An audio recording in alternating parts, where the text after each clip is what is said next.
We're talking life, money and confident finance with Amanda Redman of Amanda Redman Financial Planning. And Amanda, a stitch in time saves nine, as they say. This is all about making sure that you've got your ducks in a row in good time, isn't it?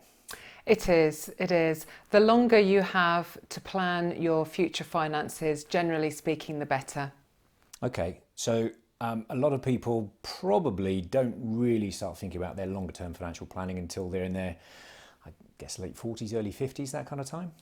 That is often the case, and sometimes it's only triggered by a life event. So that could be getting divorced or being bereaved, or actually just getting closer to that big milestone of 50.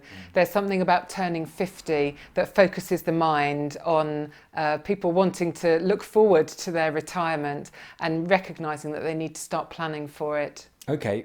You mentioned bereavement or divorce or one of those big life-changing moments. Is that a good moment then to actually reassess all your finances? Well, it's a point in time that triggers people to do so, but it's not a good time to be making big decisions. And certainly I'm very sensitive when I'm working with people that have recently been through that it's not always a good idea to be making big decisions. So we need to sort of tread carefully there to make sure that everything is being done for the right reasons. Okay, so as a financial planner, you want to sit down with people and talk things through in a kind of a proactive way beforehand. Absolutely. It's like most things in life, it's better to have a plan than to have to respond in a crisis or have to respond when you're feeling under pressure to make a particular decision. So it's never too early to start. I would certainly encourage people to be thinking about it from their 20s, because also with investments, there's something called compound interest. So the earlier you start to invest on a regular basis and the longer the amount of time that you leave that investment in place, the better the returns are likely to be.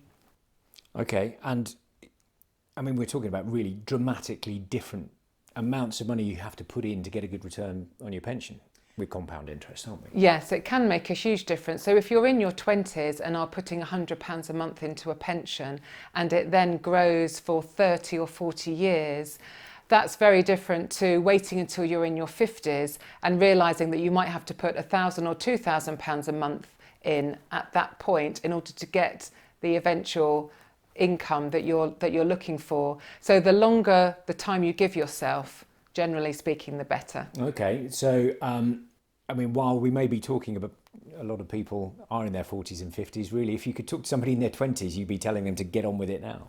Yes, yeah, the sooner the better, but equally it's never too late. And I do work with people that are really facing their immediate retirement decisions and want advice, and that's fine, I can always help them. But generally speaking, the sooner you start, the better. If you want to take proactive control of your finances, what do you do? Well, it's worth considering working with a financial advisor, because it is hard to not only think about your future, but also know what to do in order to get yourself from A to B. And that's where a financial planner's expertise around what the most relevant and appropriate types of investments for you are likely to be, and also how what sort of funds you should be invested in, because that comes down to risk profile, which is driven to a large extent by time frame. So there are lots of different factors to consider. So that's where an advisor can be very useful.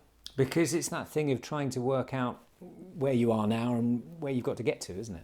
It is, yeah. And sometimes people can define their end goals, but they still don't necessarily know how best to get there. So it's a little bit like trying to drive through the Sahara Desert without a map. You might end up getting to where you want to be, but it could be a bit hit or miss.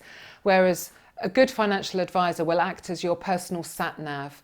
So together you'll agree what your destination is, but the financial advisor can then direct you on the best route for you to get there. Okay, well, if you want to have a chat with your personal sat-nav, Amanda Redman's waiting for your call. You can always get in touch through the website or get in touch directly for a no obligation conversation.